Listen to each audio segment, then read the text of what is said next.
Welcome to the Eyes Up Mindset podcast, where we explore what it means to grow daily and find our best in every aspect of life. Welcome back, Eyes Up family, to another episode of the Eyes Up Mindset podcast. I'm John Shirky here with my friend and co-host, Jamie Wagner. He's laughing at me because this is take number 2. I totally screwed up his name the first time. But Jamie, even though you're laughing, it's good to see you. You as well, man.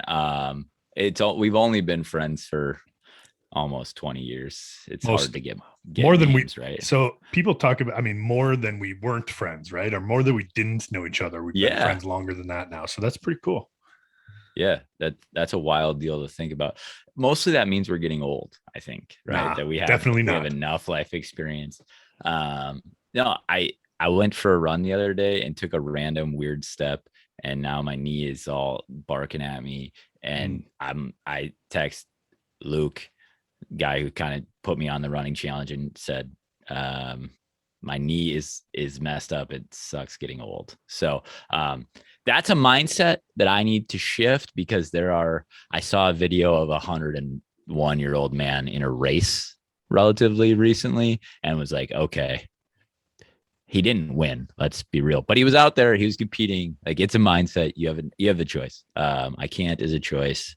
I'm going to get better. So mine is similar, opposite direction though, is sometimes when we go hiking and I'm hiking up a mountain and I'm like, man, this is terrible. This sucks. I don't want to take any more steps.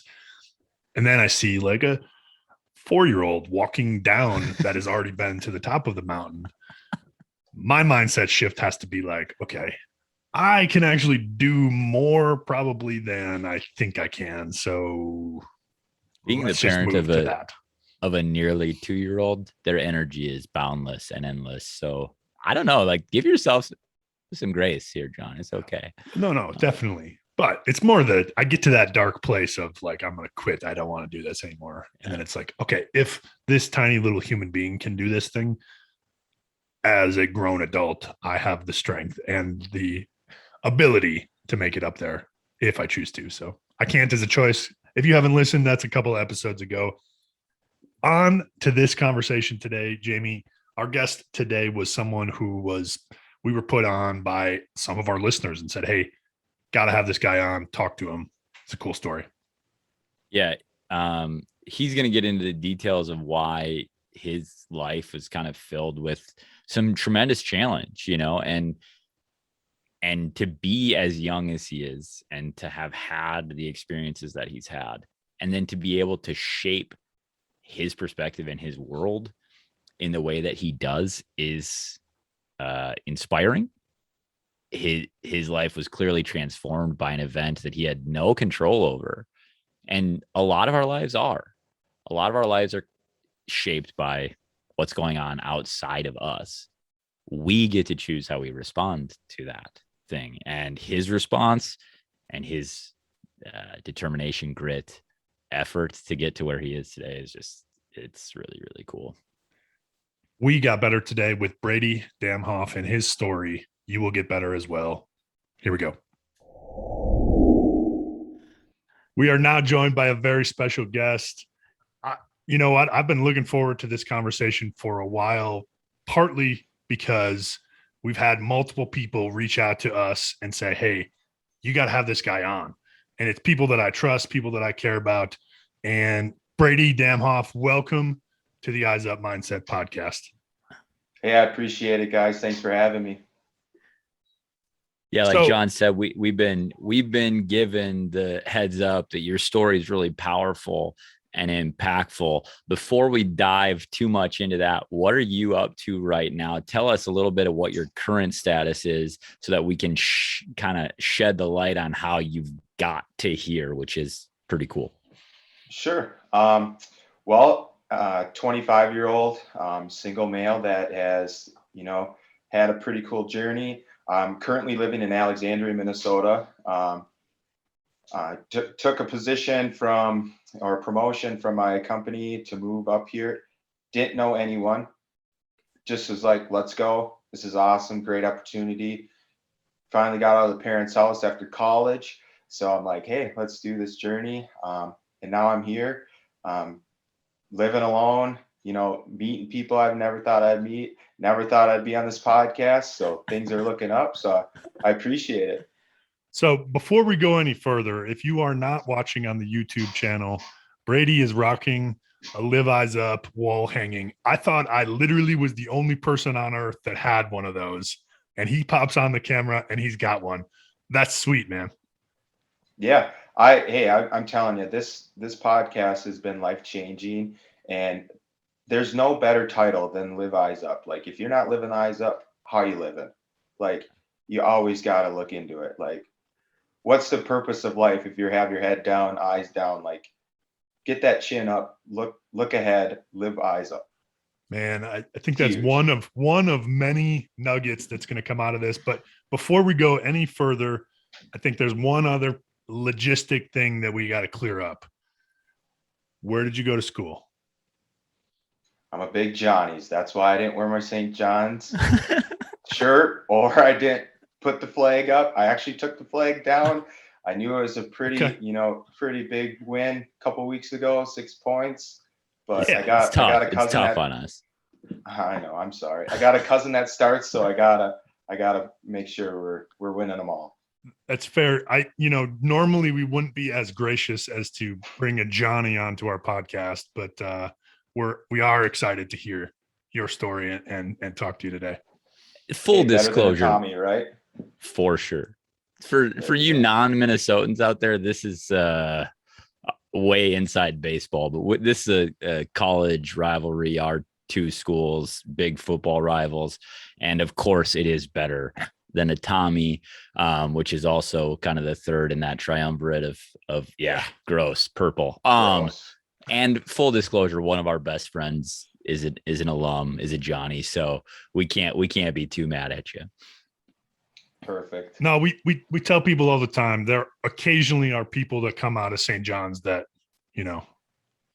make an impact on the world in a positive way. Well, hopefully I can be one of those. All right, so your story is unique. It is specific. A good friend of ours texted us yesterday and said that her Facebook status 12 years ago was praying for Brady. Tell us what happened 12 years ago that really did change everything about your story and your existence. Yeah. Stop me if it gets too long, because it's a pretty detailed story. So 12 years ago, just October 3rd, so Sunday, so perfect timing to have me on. I was 13 years old, duck hunting for the first time, and just walking along a dredge ditch, and a family friend had slipped in a hole, and his gun discharged and hit me in the back about 10 feet. Was airlifted from the scene to North Memorial Hospital, where I proceeded to be there for 13 days. Within those 13 days, I had 7 surgeries, 12-hour back-to-back. So October 3rd, 2009, 12-hour surgery. And then the next day I had another 12-hour surgery, where my parents pretty much had to sit through it. My whole family had to sit through, not knowing if I was going to come out of it. So the worst, probably 24 hours of their life. But 13 surgeries, got out of the hospital, 14 days later, proceeded to be, kind of bedridden for a while. I didn't have any use of my left arm, so I had to relearn to use my left arm. At one point, they actually had to ask my parents if it was okay to amputate from the shoulder down, if they weren't able to save it, because I had compartment syndrome.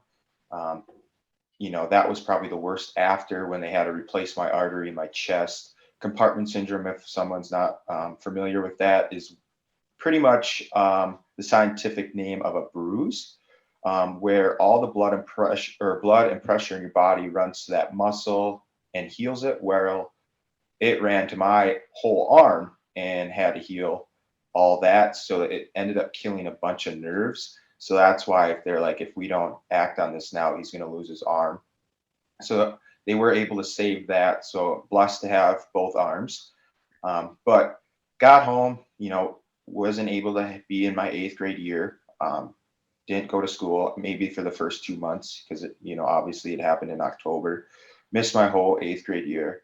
The hardest part to swallow was, as a 13-year-old, you don't really think about the future because we're all wrapped up in living our young life.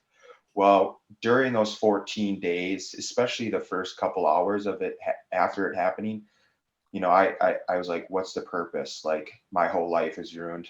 3-sport athlete, down the drain. I, not to brag, but I was a stud before. Just had played my first JV varsity football game that Thursday before I got hurt. So I had moved up, and I just excited about the path ahead of me. And then all of a sudden this happened. So just hard to swallow that. But, my biggest goal was to get back my 9th grade year, become another 3-sport athlete, even though all the surgeons are like, Brady, you're never playing a sport again. The risk you're taking is way too high. Like, if you want to live a long life, you can't be playing sports. Well, at that time, I'm like, all right, whatever. What's my purpose on this planet then? If I have to go through all this, like, I thought my purpose was to be an athlete. Well, that was a big mindset. So all in all, that's kind of the story.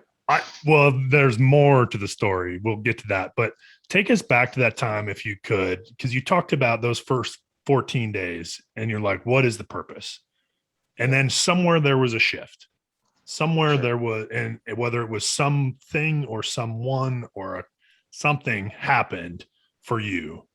Do you remember that shift, or was it kind of a gradual, no, I'm gonna be okay, or just talk a little bit about how you went from, man, what's the purpose? It's over, to, no, I'm going to prove everybody wrong, including the surgeons, and I'm going to do this thing.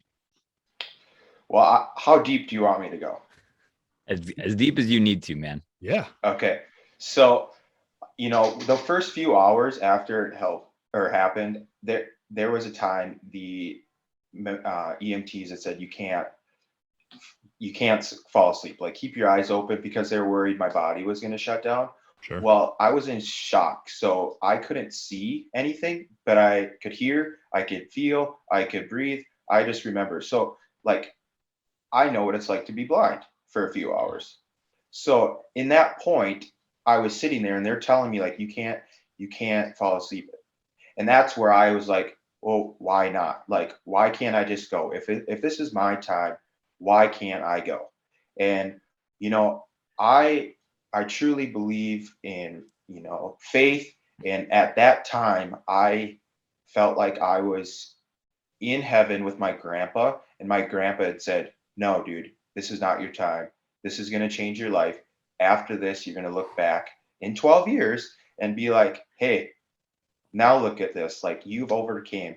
So I think, I don't want to get all faithy, but I think my faith and what I experienced of kind of being in heaven for a few minutes and listening to my grandpa had pushed me to get through that. And then obviously, just being an athlete, I wanted to play sports and I wanted to play with my brother. He's only 4 years older than me, but I was unable to do that because I had to change all my sports. So I had to learn 2 new sports. So that, that 5 minutes of being in heaven was like, hey, let's knock this out and become a better person.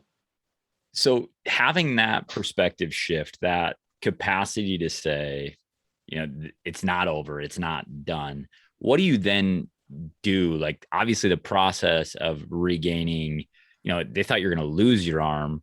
Obviously you have to regain the capacity, relearn how to use it. Like, what does that process look like in the day to day? When are there moments where you're going, I can't do this, it's too difficult, I don't know what is coming next, I don't know the future? Like, walk us through some of the recovery process and how, mentally challenging that was, let alone physically. I would imagine the physical challenge is extreme. Just OT PT for 1.5 years straight, day in, day out. The struggle was real. Cried every day, pretty much for 1 year straight when I went there. But, the pain was awful. The mental, being told I I was cut from the VFW baseball team my ninth grade. The year before my ninth grade was awful. Like that was the worst thing that I've experienced. But I just think, that recovery was so challenging that once I learned that I was able to physically move my left arm, relearn how to, use it to what my capacity is. After that, I was like, well, I can accomplish anything that they put in front of me or life puts in front of me. So I think it was just that every day crying, going through the hardships, yelling at my mom, my PT, my OT lady saying, you guys suck. Why are you putting me through all this? Really turned and opened my eyes and said, dude, it's not that bad. Like that year and a half, 2 years of your life just a couple years ago sucked, but what can't you overcome now? Now I'm like, well, now it's time to be a 3-sport athlete. So let's learn how to play soccer. Let's learn how to play golf at a extremely high level. Let's relearn how to use your left arm and dribble a basketball left arm and play at a varsity level. So I just think that as a 13-year-old kid that had a ton of determination to prove everything wrong, that's what got me to where I am today. I just can't help but think that, that time of life, there is this belief that you're invincible, right? In some ways. And even in the face of, I might lose my arm, you're like, no, I'm good. I'm cool. I'll just do it, and I think that is so key to, and not that this could have happened at a good point in your life, right? But when I think about it as, even as an adult, like how much harder would it potentially be as an adult to find that courage to say, no, I'm going to figure out the 3 sports that I'm going to play. Yes, you might figure out how to work and have a family and do that sort of thing, but no, I'm going to figure out these things that I love. I'm not giving this up. I think that's incredible. And again, I think that's a period of time, but it's also a testament to who you are as a human being. And the other thing I couldn't help but think about when you were talking about the story there, you mentioned a few people. You mentioned mom, you mentioned your therapists and the people that kind of got you through. Talk a little bit about what that was like in the environment around you, whether it be the community, your family, whoever you want to talk about, and how that helped propel you to the place you are now. Sure. Just watching them, struggle with me, but knowing that what they're doing in that moment is going to help me, become a better person in life or be able to use my arm, really opened my eyes to being like, these guys are huge in life. And then like, they're a big part of my life. Like every time I see my occupational therapist or my physical therapist back home in Wilmer, Spicer, because that's where I'm from, I just sit and cry, and I can't thank them enough, because I'm like, if it wasn't for you guys, I wouldn't be where I am. Obviously, yeah, I had to push myself, but there's such a huge, lifesaver, and I don't think people really understand how big of an impact like people have on each other until you're 10 years down the road and you're like, holy moly, those guys are, the milestone of how I became where I am today. And plus, like the benefit, I had a huge benefit, breakfast for Brady, and just going through that, like you really can't say thank you enough. So I feel like watching those people, help me and do whatever it takes for their power to help me succeed in life really opened my eyes to be like, hey, you know what? When I grow up, I want to be the person that helps others and watches them succeed, and then feels the good in my heart. So I could go on and on. Yeah. I just think it's so interesting because you talk about how much they pushed you and how angry you were with them and how frustrating it was at times for them to continue to say, you're going to go today, with your mom. When you get to OT or you get to PT and they drive you to do something that is physically, emotionally, mentally draining, challenging, and to understand, I think one of the things that we struggle with as humans is to understand that people are not doing this out of spite or anger or frustration with us, but this pushing, this challenge that they're presenting is an act of love and an act of care. And I don't know, we can't do this life thing alone. A huge part of Eyes Up is doing it in community. And what you're talking about is so cool, because now you have this perspective. I want to give and serve others too. I want to do this in life. Do you have some sort of message or some sort of place where you're doing that, where you're serving right now and you're giving to other people? Because I think that's a really cool way to talk about what's the opportunity out there. What have you found, or where do you go and engage with community even right now? Sure. So again, big into fitness, CrossFit. I do a lot of CrossFit. It just, that's where I find my comfort with my body. There's even days where I'll do a workout and I can't lift as much as I want, or I can't physically do it, and it frustrates me. But to watch others like hit PRs or accomplish a goal of theirs, or to beat their time in like a Fran or one of the workouts, it just brings joy to me. So just encouraging people to step out of their comfort zones. Like I stepped out of my comfort zone pretty much since I was 13, because just adjusting to life with, what I've been through. I just think the encouraging part of everything really is what I bring to the table. I probably bring a lot more to the table. Joan Olson, or you guys know her. Yeah. She can tell me everything. Like she's like, Brady, you're good at this. You embrace challenges. By embracing challenges, you help others by showing them like, hey, if he can do it, why can't I? Just those little things that I notice and other people notice really just helps me push others. Do you still struggle with any limitations physically? Are there things that are still there? Quite a bit. I'm 15% disabled in my left arm, so just a lot of things I struggle with. How does that manifest in your day-to-day? Like, what do you see that people that's kind of an abstract number to say? So what sort of things are, I mean, not to be unsensitive to it, but what sort of things are specifically challenging?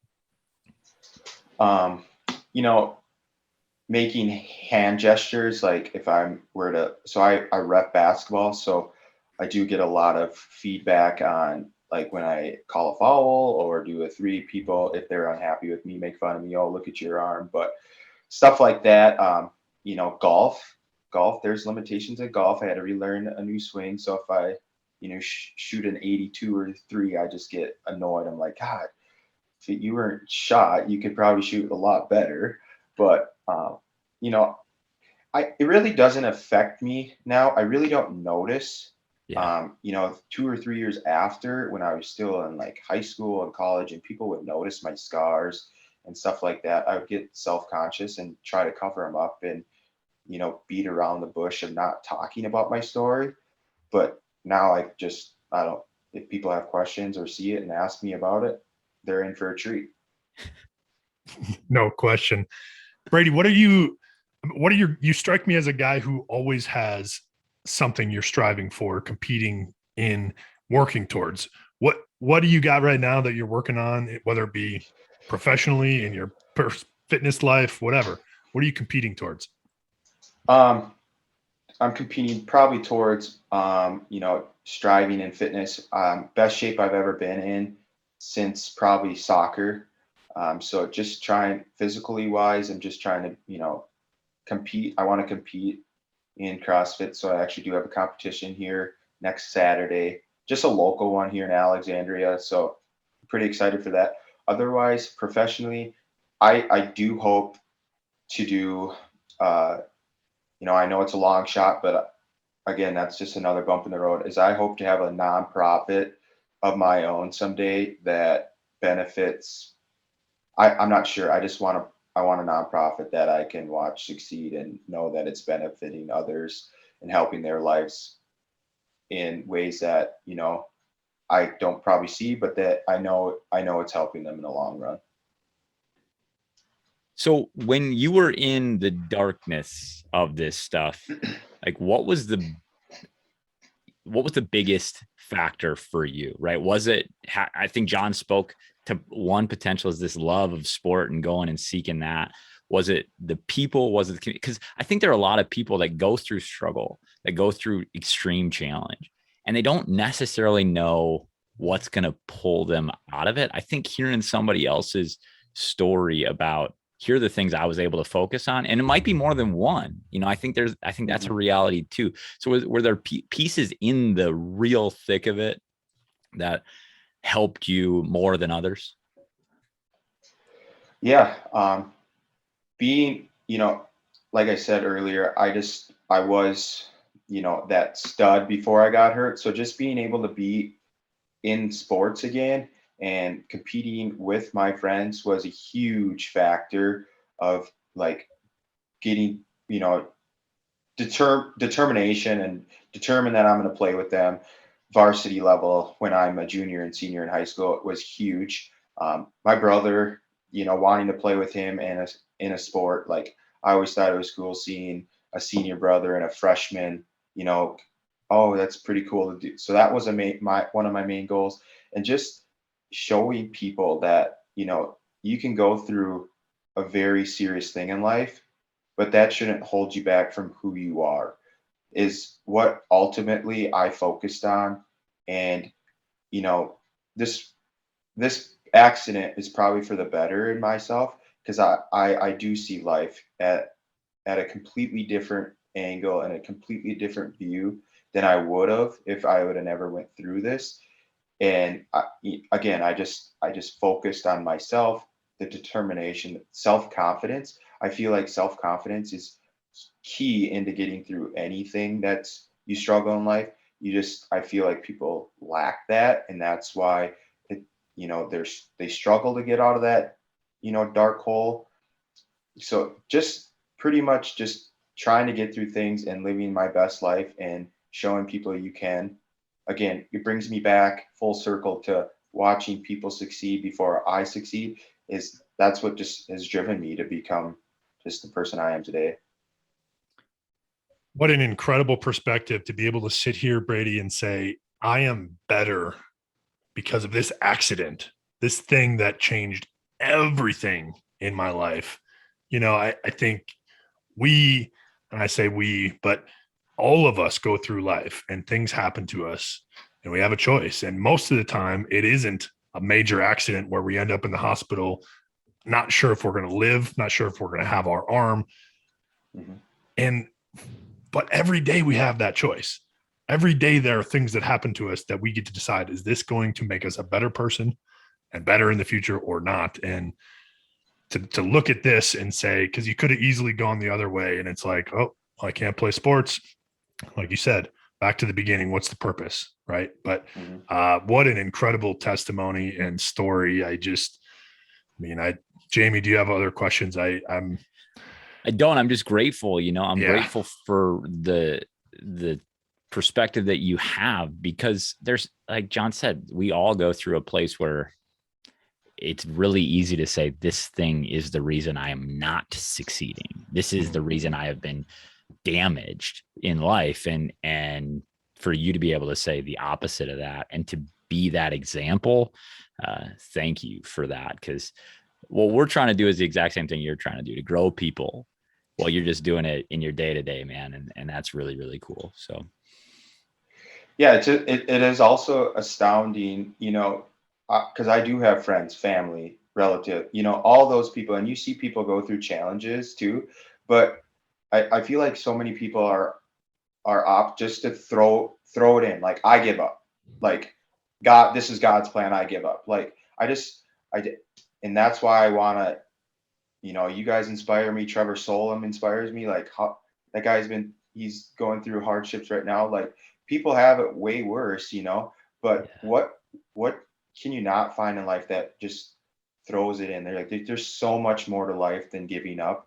And I just hope people, I inspire people to be like, hey, this kid went through a big time, and there's more than life than what I'm going through. And if I look, reach out. Like, there's a lot of people out there that can get you through things, a lot of organizations, just reach out. Don't be scared.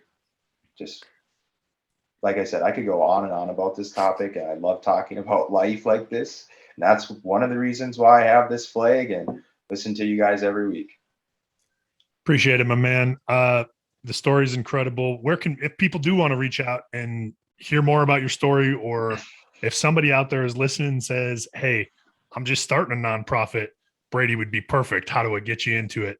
Because that's a possibility too. So where can people get a hold of you or interact with you? Yeah, pretty big on Instagram. Obviously, I do try to post something inspiring most days on my story at Brady Damhof. But other than that, I just starting. I'm 25, just trying to get things rolling and help people out. Whatever we can do to amplify your message. Thanks for joining us. We are grateful and inspired by who you are and what you do. Thanks a lot. Appreciate it. No, we did it, Jamie. This was the thing. We recorded because you were already into the takeaway. I know, but bring us in. Bring us in. Thank you again to Brady for the conversation. Awesome stuff. All right, here we go, Jamie. I'm going to leave this in just for you. I'm just kidding. Awesome stuff from Brady today. Incredible perspective, Jamie. That's the word that kind of stands out. When we were talking before we recorded this, was perspective. So tell me how that hit you.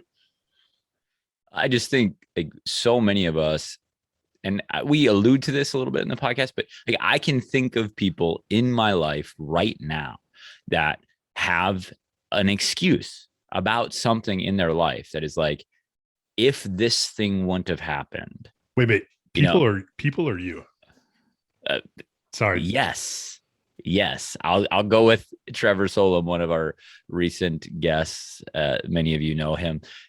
I'll text him a yes, an either or question, and he'll respond with a yes. That's how. So you're saying either or somebody else or yourself, and I'm saying yes, because I mean both of those things, right? I have plenty of built-in excuses.